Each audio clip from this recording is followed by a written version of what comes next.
Instead of having a straight flat front, you now have a control panel that's actually inset into that, so it's a little bit easier to clean when you make a mess out of the front of the machine. The MVS 26 is a little bit differently designed chamber than the ones they've had before, so it's a little bit shorter, let's say not as deep, and a little bit longer. So the biggest bag you can put in the MVS 26 is a 10 by 15 inch bag.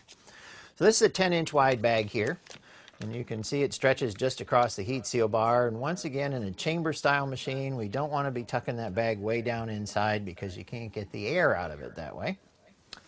The lid in the MVS 26 is on a set of gas shocks which prop it open for you, so it's real easy to load. And the lid opens automatically anytime the heat cycle is complete.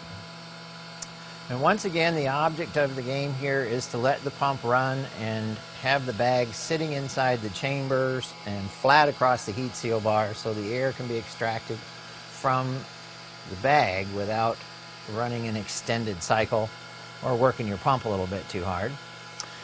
When we get up to 99.9% of the air, the heat cycle is going to come on, and that will jump the heat bar up against the top of the lid. The air gets let back into the chamber, and the MVS 26 does have a little bit slower devac on it, which actually lays the plastic down on your food a little bit slower.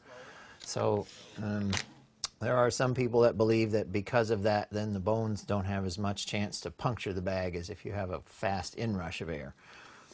And the bottom line is that you get a real nice vacuum-packed bag in this machine. You can tear off that extra piece of bag material so that you have a nice clean seal and a good-looking package.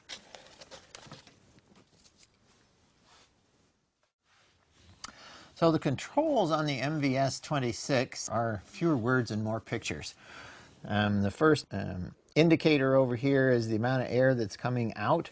The second indicator is the amount of air that's going into the chamber. You have a red stop button. You have the same settings button, and you have the same up and down arrows here. The seal button is here, and the DVAC button is over here. This is the DVAC indicator. So for instance, when you want to change the settings on P1, push S. The light on the amount of vacuum that you get is going to light up. And in this case, we're punching out 99.9% of the air. It is adjustable, so if you didn't want to drag quite so much air out of the bag, you can lower the amount down. For this particular setting, we're going to keep it at 99.9. When you push S again, you'll have the extended vacuum.